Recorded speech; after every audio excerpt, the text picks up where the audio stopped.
네, 대주그룹 전 회장, 허주 회장, 지난 일주일 이상 많은 분들의 가슴에 못을 박았습니다만, 이제 검찰이 수사에 속도를 내고 있습니다.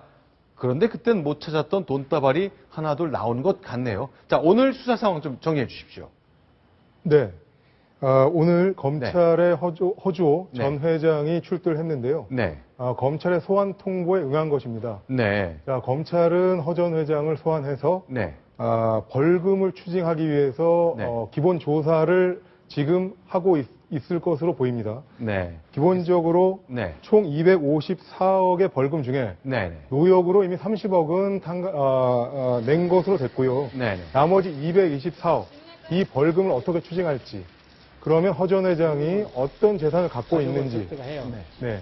지금 내로 한번 들어보겠습니다. 그동안 심려를 끼쳐서 대단히 죄송합니다. 앞으로 검찰의 조사에 성심성의껏 임하겠습니다. 네, 그런데 이 패션에 좀 주목했으면 좋겠어요. 자, 이 회장님이신데 며칠 전에는 구치소 안에서 나올 때도 자동차 승용차를 타고 나왔는데 오늘은 승합차를 타고 나왔고 또 양복 타이 대신에 허름한 점퍼, 초올로의 모습을 좀 연출한 건 아니냐 하는 지적이 나오고 있네요. 그렇죠? 네, 지금 광주지방검찰청에 출두한 허재호 전 회장의 모습을 보고 계십니다. 비난 여론이 하도 거세니까 네. 그걸 잠재우기 위해서 네. 허름한 옷차림을 한 게 아닌가. 네. 그런 얘기가 많이 나오고 있습니다. 황제 노역이다. 네. 황제 벌금이다. 네. 그런 얘기 계속 많았잖아요. 네, 그렇습니다. 그래서 네. 승용차도 타고 온 승용차도 네. 고급 세단이 아니고 네. SUV 차량을 타고 네. 그렇게 검찰에 출석을 했습니다. 네. 자, 그러면 이제 제일 궁금한 것이 검찰은 노역한 것으로 벌금을 대신하는 건 이제 그만하고 실제 수사에서 돈이 있다는 걸 확인해서 벌금을 내도록 하겠다 그거잖아요. 그렇습니다. 재산 찾기 얼마나 진행되고 있습니까? 인제 시작 단계고요. 네. 다만 검찰만 이 수사를 하고 있는 게 아니고 국세청도 이미 작년에 네.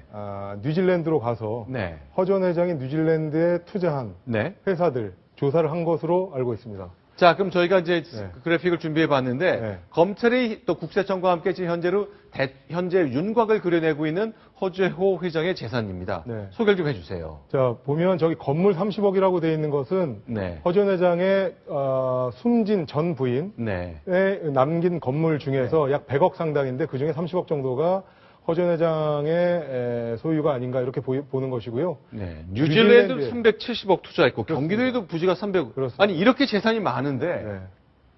왜 벌금을 열심히 거둘 생각을 안 하고 그냥 못 낼 수 있으니 그냥 몸으로 때우시라 이런 판결을 한 건지 모르겠네요. 그래서 지금도 검찰 내부에서는 그 당시에 판단이 잘못됐다라는 네. 자성의 목소리가 나오고 있습니다. 네. 아, 그렇군요. 자, 그럼 본인도 그렇고 네. 부인의 재산도 있고 네. 또 뉴질랜드하고 인연이 굉장히 많은 것 같은데 그렇습니다. 뉴질랜드하고는 무슨 투자 때문에 예, 뉴질랜드에 기본적으로 17개 네. 그 건설사나 창투사를 네. 갖고 있고요. 그래서 지금 저기 보시는 네. 그 그림을 보면 네. 오클랜드, 주로 뉴질랜드 오클랜드 지역에 투자를 많이 했습니다. 아하. 예, 거기에 투자를 많이 했고 부인 명의의 270억 상당의 주차장도 있다고 합니다. 네. 아, 그렇군요. 네. 자, 그러면 이제 궁금한 것이 자, 아들인 스캇 허 네. 이분의 뉴질랜드에 투자한 엔터테인먼트 회사도 있고 네. 그런데 이건 무슨 얘기입니까? 예. 어제 네. 뭔가 이 재산의 명의를 제3자에게 넘기려 했다. 네. 결국 벌금 내기 싫다 이 뜻 같아요. 그러니까 형무소에 있다가 나오자마자 네. 바로 뉴질랜드에서 지분 이동이 있었는데 네. 그 KNC 엔터테인먼트라는 회사의 스카터 아들의 명의로 된 지분이 제3자에게 양도됐다. 네. 이런 얘기가 나오고 있고요. 그러면 허 전 회장이 정말로 네. 벌금을 낼 의지가 있느냐 네. 이런 의심이 들고 있는 상황입니다. 자, 그런데 검찰도 좀 난처하겠어요. 만약에 수사를 열심히 해가지고 벌금을 당장 가져올 수 있다면 아니 이렇게 쉽게 할 수 있는 거 왜 이랬냐 얘기를 들을 거 아니에요. 네, 네. 그리고 시간이 굉장히 끌어지면 또 무능했다, 판단이 잘못됐다 이런 얘기가 나올 것 같고요. 네. 검찰 내에서는 어떻습니까? 그동안 있었던 과거의 수사나 네. 기소 단계 네. 이런 과정이 있었던 네. 내부 잘못 이런 것 좀 논란이 좀 있을 수 있겠죠? 예, 기본적으로 당시 판단이 잘못됐고 네. 수사를 적극적으로 하지 못했다라는 네. 자성의 목소리가 나오고 있고요. 네. 그래서 이렇게 비난 여론, 국민적인 여론이 안 좋은 상황에서 일단은 네. 잘못했다는 걸 인정하고 다시 벌금을 찾기 위해서 네. 재산을 네. 한번 들여다보겠다.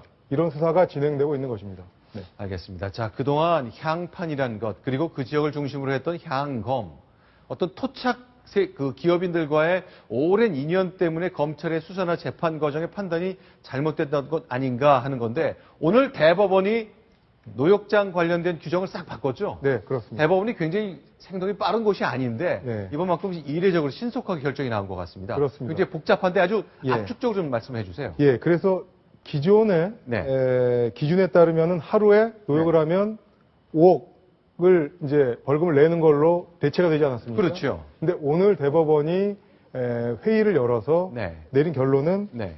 최대한 2,540만 원 하루에 일을 해도 네. 허 회장의 경우에는 2,540만 원을 넘을 수 없도록 그렇게 기준을 바꿨습니다. 만약에 오늘 나온 기준이 과거에도 있었더라면 네. 허 회장은 1,000일 정도는 그렇습니다. 노역을 해야 되고 1,000일 정도 노역을 해야 됩니다. 그 기준이 하루당 2,200만 원 정도 될 거예요. 2,540만 원입니다. 2,540만 네, 원이요. 그렇습니다. 지금 5억 원인데 그렇습니다. 20배쯤 강화한 거네요. 그렇습니다. 네. 진작 이랬으면 아무 탈 없었을 텐데. 그렇죠? 그런 1,000일을 생각입니다. 동안 노역하느니 아마 허 회장이 재산을 냈을 가능성이 좀 있어 보이긴 합니다. 그러면 아마도 네. 일찍 뉴질랜드에 있다가 한국에 네. 일찍 입국을 해서 네. 그렇게 하지 않았을까 싶습니다. 네. 역시 만시지탄이란 말. 어쨌건 이번 기회기를 삼아서 뭔가 잘못된 관용 바로 잡는데 활용할 수 있다면 뭐 국민들 상처받은 것쯤은 뭐 이해가 될 수 있겠다는 생각이 굉장히 많은데요. 어쨌건 대법원이 발빠르게 새로운 규정을 내놨습니다. 검찰의 수사도 속도를 내고 있다는 것 확인할 수 있었습니다.